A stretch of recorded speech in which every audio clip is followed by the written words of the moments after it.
पे लानत, यजीद पे लानत। बैठ जाओ।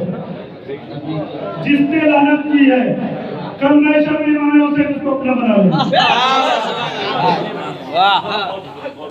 कल मैशर में हुसैन पाक बोलेंगे वो मेरा है, क्योंकि जो अल्लाह ने इब्लीस पे लानत की है, हर बंदे पे लानत है, हर बंदे पे लानत।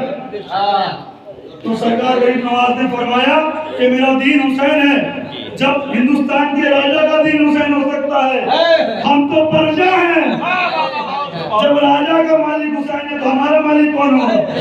कौन होगा? तो हम हुसैनी हैं। हम क्या हैं? हुसैनी हैं। हम क्या हैं? मौलाई के मानने वाले मौलाई हैं। जब भी कोई तुमसे पूछे तुम कौन से सुन्नी हो, तो फकर से कहो हम हुसैनी सुन्नी हैं।